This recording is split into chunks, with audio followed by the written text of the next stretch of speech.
For decades, the US dollar ruled global trade. Oil, commodities, and international contracts all relied on it.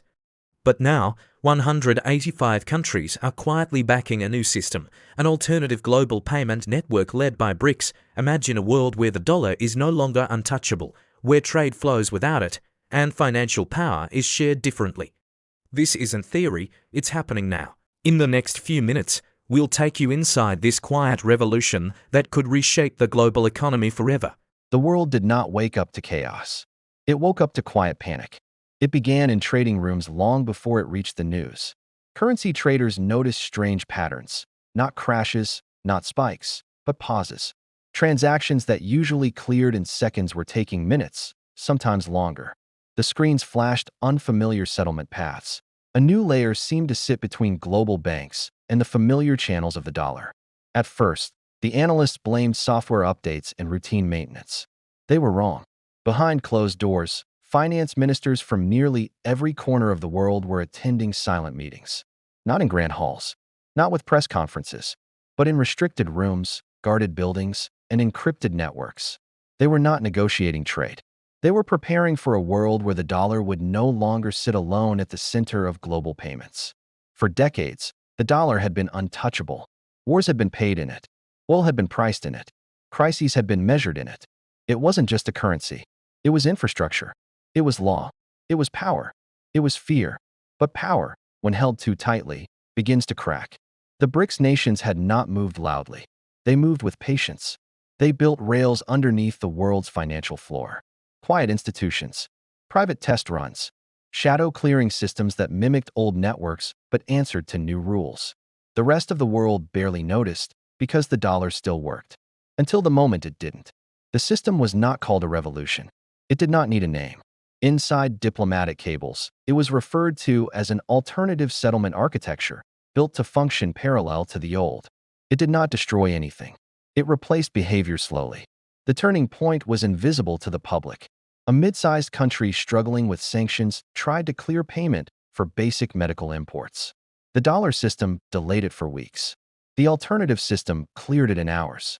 Word spread, not in headlines, but in emergency meetings. Trade officials began asking quiet questions. Why are we waiting when we don't have to? That question became a movement. Soon, the alternative network wasn't only used by sanctioned countries. It was being tested by allies, friendly nations, neutral countries, nations that had never broken rules but were tired of depending on switches they didn't control. Banks were the first to feel fear. The old system offered transparency, but it also offered visibility to powerful watchers. The new system offered privacy and speed. Countries started moving critical trade through the alternative rails: food, fertilizers, energy equipment, industrial parts. Not luxury, not showy, essential. The markets didn't crash. That was the genius of it. There was no shockwave, only drift. Like continents shifting silently under the ocean. Then came the announcement no one expected. It didn't happen in a speech. It didn't happen in a summit. It happened in a joint filing. 185 countries filed synchronized regulatory changes within the same month. The submissions were boring on the surface. Technical, dry, but buried inside was a simple truth. They had legally recognized the alternative system as a valid clearing mechanism for government-backed transactions. The world had changed without a single protest. The dollar felt the pressure not as a collapse, but as loneliness. Oil exporters began experimenting. Instead of pricing barrels fully in dollars, they split invoices, part old rail, part new rail. Importers adjusted quietly. Corporations followed government behavior, as they always do. Risk management departments updated their books. The word optional began to appear beside dollar settlement in internal manuals. Private emails leaked to the world's media. They were not dramatic. That made them terrifying. We must reconsider exclusive dependency. Contingency adoption is now strategic. We are no longer without alternatives. The public read these phrases and felt something shift, but couldn't name it. Inside powerful institutions, the reaction was not rage. It was disbelief. How could this happen without war? How could influence slip without a battle? The answer was technical, silent, polite. Trade kept flowing. No tanks moved. No flags fell. But contracts began carrying different symbols. Ports began accepting different confirmations. Payment guarantees reference protocols that hadn't existed 5 years earlier. In private diplomatic corridors, long-term allies began speaking differently. Conversations that once started with reassurance now started with hedging. We're just diversifying. It's not about replacing anything. We're simply securing options. But everyone understood the truth. Options are escape routes. The alternative system improved with speed. It learned from mistakes faster because it had fewer legacy constraints. Its settlement times shortened. Its cost structures fell. Its member nations built shared trust because they shared vulnerability. And then came the moment of fear. A major market experienced a routine dollar liquidity squeeze. Not a crash, not a disaster, just scarcity. The kind of scarcity that used to send shockwaves. But this time, the world did not run. It routed. Transactions diverted through the new system. Payments cleared. Cargo ships moved. Factories kept running. Supermarkets stayed stocked. The dollar noticed something it had never experienced in modern history. It was no longer essential for survival. On trading floors, silence replaced shouting. In government chambers, advisors stopped using the word irreplaceable. The public began sensing it through prices. Small changes. Items sourced through the new rails became slightly cheaper. Delivery times shortened. Supply shocks softened. The alternative was winning because it worked. Even traditional allies adopted it officially. Quiet press releases described supplementary systems. But inside, it was treated as primary backup. The narrative changed slowly in education, too. Universities adjusted their economic textbooks. Not loudly, not politically. They added paragraphs. Multipolar settlement environments. Students read it without realizing they were studying the fall of a monopoly. The pressure on the dollar was not violent. That was its tragedy. Violence could have justified retaliation. Collapse could have justified emergency powers. But silent relevance erosion could not be fought with force.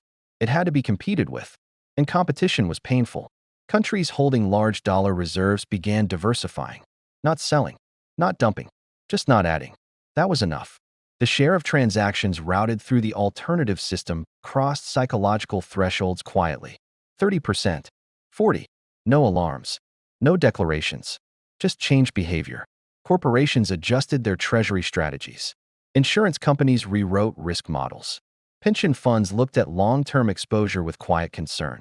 The political world pretended nothing historic was occurring because nothing dramatic was visible. But history is not always loud. Sometimes it is a spreadsheet. Sometimes it is a server update. Sometimes it is a legal clause. Inside the new system, trust grew because it wasn't built on dominance. It was built on mutual benefit. Dispute resolutions were handled by multinational panels instead of a single authority. That changed tone. That changed posture. That changed loyalty. The world did not split. It softened. Power was no longer vertical. It was networked. The final moment that confirmed the shift was not ceremonial. A global crisis emerged, a natural disaster that disrupted major supply chains. In the past, emergency funding and supply coordination would have funneled through the old rails. This time, humanitarian logistics used the alternative system by default because it was faster. Aid moved quicker. Contracts cleared faster. No sanctions.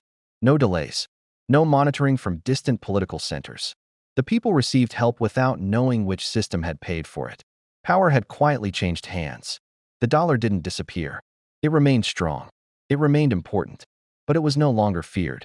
And in geopolitics, when something is no longer feared, it is no longer obeyed.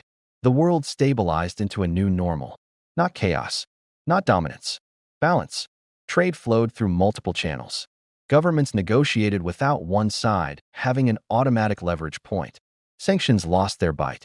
Economic pressure lost its sharpest teeth. Countries felt safer. Not because they were stronger, but because they were no longer trapped. The alternative system did not celebrate. It did not hold victory speeches. It did not need to. Its existence was its victory. The global order shifted not in war rooms, but in server rooms. The dollar remained, respected, used, valued, but no longer unquestionable.